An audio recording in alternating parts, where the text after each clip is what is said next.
Well, welcome to Going Deeper. Andrew, thank you for joining me here and us here. Yep, good to be here. After a cracker message on what it means to follow, even before we would lead or do anything. It's foundational to our faith, isn't it? And I know that that's been big for you and your story. How deep is that for you? How foundational is that for you in your faith to follow?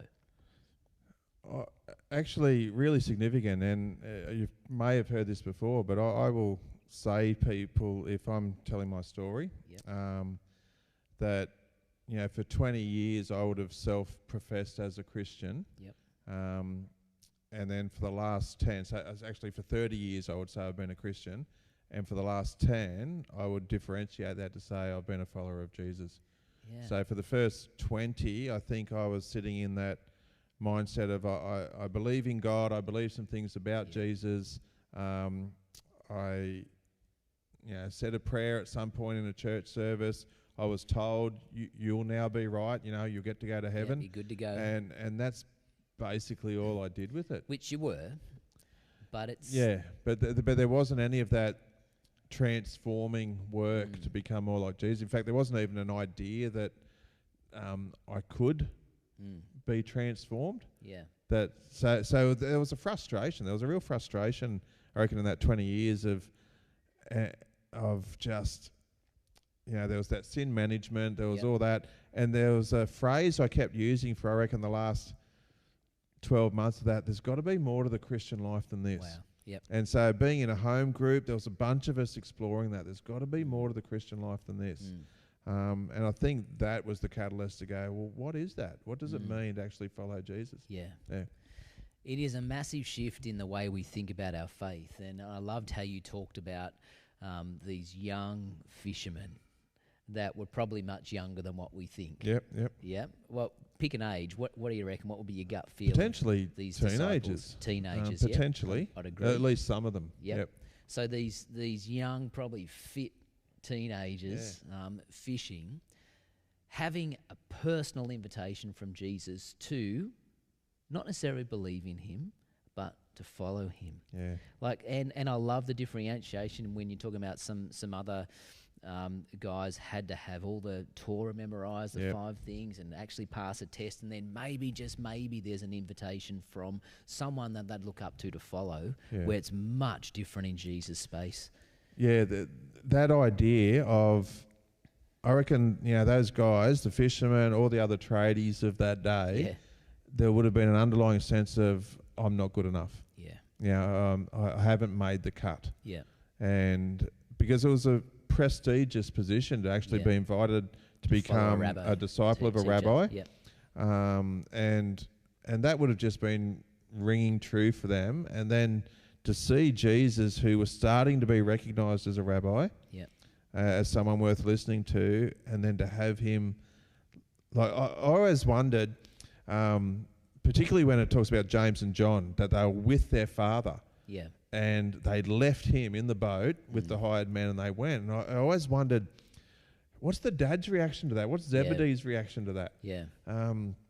And there was a fairly recent movie thing that's come out called The Chosen, and they actually showed a clip of that. Yeah. And boy, it answered some of my questions. Like Zebedee in that clip, now this is not in scripture, so there's poetic license in that, but he was so excited that his sons had been asked to follow this potential rabbi that he was nearly pushing them out of the boat. Yes. You've got to go. Such an opportunity. Yeah. You have to do this. Yeah, it's interesting, isn't it? So here's these young guys with a personal invitation from Jesus himself to come follow me, and they dropped everything and followed, and they did surrender. They saw the opportunity. Do you reckon in our culture right now that there's some similar parallels there? That's a good question. Do you reckon there's some parallels in that concept of, well, who am I to do anyway? Am I good enough? Have I got it all together? Do I know enough? Does Jesus really want me to follow him? Does Jesus really want me on his team? Yep. Absolutely, because I think in most other aspects of life, there is that sense of, I have to have a particular qualification, a particular degree, It's competitive in the job market. It's competitive in the university market. Yep. So I think we live in this tension of understanding I'm either good enough or I'm not, and the cream rises to the top, and you know there's a bunch of people in a particular field that we think, I could never be like that, but Jesus, he operates on a different paradigm. So we always talk about the kingdom of God being an upside down kingdom, and it's another example opposite to what how the world works. And here it is again. Here's Jesus saying to you and I, and to every person, you don't have to have your life together. You don't have to have it all sorted out. You don't have to have the best marks. He's saying, hey, my love for you says if you come into relationship with me, I will use you in a way that you could never imagine for something that's more important than building our own little kingdom. So what a powerful invitation. It is incredible. It is amazing. I loved your story of being with kindergarten kids. I know I said that in the service when we were gathering. It was that's just a great picture of you run around with little kids and all following you and stuff. But I looked like a fool, let me tell you. I bet you did. That's how I pictured it. I was jumping on. That's how I pictured it.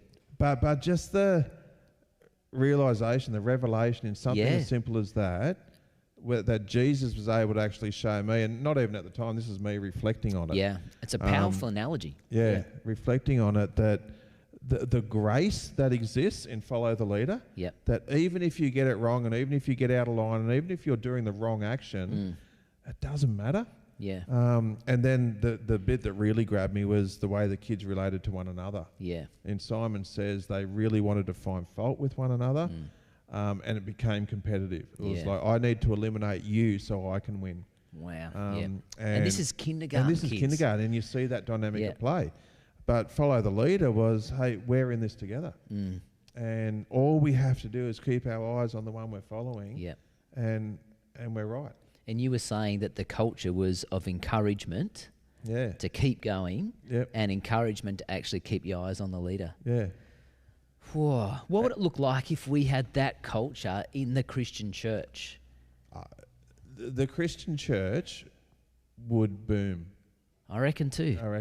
Because there's an existing culture in our context where you hear it all the time, I hear it all the time, people who would say, there's no way I could step foot into a church. Because there's a mentality that God won't accept me because there's some areas of my life that aren't great. So I would not be worthy, I would not be accepted. Man, if we could break that, if we could have a shift of culture where anyone can step into church and they're encouraged and they're welcomed and they're loved. But unless we have a vision of that for ourselves, how can we lead someone else in that? That's right. It'd be interesting to almost to explore what's the culture of Coast Community and how do we be really intentional about that kind of culture. And we would have some work to do in that space, absolutely, because we're a bunch of people. I've never stepped foot into a church that I've just gone, this is the most amazing community ever. But if we've got something to work towards, and people get on board and people realise that I can play a role in that. I'm not here to consume, I'm actually here to contribute. Man, I reckon that can change things. And together we're here to point people to Jesus. Together we're here to encourage people to do that and to keep going. Man, what a great culture. Let's bring that on. Let's do that. Let's work towards that. I agree. That'd be a great thing to discuss in a home group, actually, is how do we be really intentional and contribute to actually making that kind of culture. That's right. Where we encourage people to see Jesus, keep going. It'd be great, rather than finding fault and picking things out. Sure. That's cool. I love some of the translations you used, and I love the one where it talks about even the Great Commission, where it said something like, go and make followers. That sounds different. I mean, we've been using that kind of tag of disciples making new disciples who make new disciples. Love that. But there's even a part of that that goes, well, can I do that? Like, is that beyond me to do that, to make a disciple? But if we break it down and go, actually, we're just making other followers. That's right. That changes things for me. That makes it achievable. Do you think? Yeah, very much. And it really takes the pressure off. You don't have to be the one convincing someone else on what to believe or how to live life. If there's an authenticity in our own followership of Jesus, and it's those big questions. It's the things around purpose and meaning and values and even the places in life where we find peace and joy and pleasure and all those things. If people can see that in action, they're much more inclined to go, I want to explore that. What does it look like for me? So we don't have to convince someone. We don't have to be theologians. We don't. We just have to live authentically with people who don't yet know Jesus, and allow God in us and through us to draw people to Himself. Like it's the purpose of the church, isn't it? To make Jesus known. Yeah, and I think we overcomplicate that and not sure. And we personalise that in the past. Personalise it, and then talk about, seeing new people come to faith. We complicate that and think, who am I to do that? Where let's just bring it back to that simple core purpose. So I'm loving this series, really, to follow first, engage with Jesus, and then we can lead in so many different ways. I reckon that is really significant. I did like some of those translations, the amplified ones, that really did amplify about what it looks like to follow Jesus. Was there any kind of revelation in that for you as you kind of put that together? Yeah, it was really good to... so I'll always look at a number of translations for every passage that I would want to use.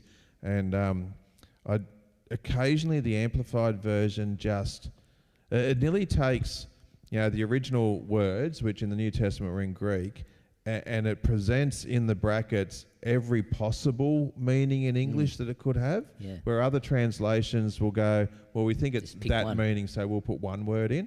So I just love how it expands it out, but it actually makes it a fuller experience. So, so follow me, and then in brackets it was, to trust in, to believe in, to obey. It's the whole picture of what it means to be a apprentice to a teacher. And so I think those things are really helpful. And there's tools like Bible Gateway. We can have all those on the screen side by side, and you can just really flesh it out like that. So, agree, it's good. To close, what would you say to someone who's watching this, or maybe a home group that's engaging around this message, who maybe is on a journey like you were, and there's almost a revelation that there's something so much deeper in following Jesus than what I realised, but I know that will cause me to actually surrender my life and to surrender a direction in an unknown kind of way. What would you say to someone who's at that point where there is this revelation and this sense there's this decision to follow, but I just don't know if I can let go? What would you say? In a simple way, like, you've nearly got to test it out, try it to see if it actually works. I fully believe that a life with Jesus is a life that works. It's not a life that is problem-free. It's not a life that is pain-free. We know that. But the thing that grabbed me, I think, was that wrestling I had probably 10 years ago was done in community. So to have people around you who are having a similar conversation, who can keep you accountable, who can encourage you when you think it's not quite happening. And I've just got to look at Jesus. Jesus had the 12. And then in the 12 he had the three, Peter, James and John. And there's something about that model that I think makes sense in the expression of our Christian walk. So to be in a church is great, it's essential. To be in a home group is really important, because that's where you can actually get down to the nuts and bolts of doing life with some accountability. But then to have one or two others that you're completely open, honest, vulnerable with, where there's not that judgmental piece, but there's just the encouragement, that makes the world of difference. So, and that's from my experience. And I would encourage others to step into a similar type pattern of life. That's great. It was a fantastic message on what it means to follow.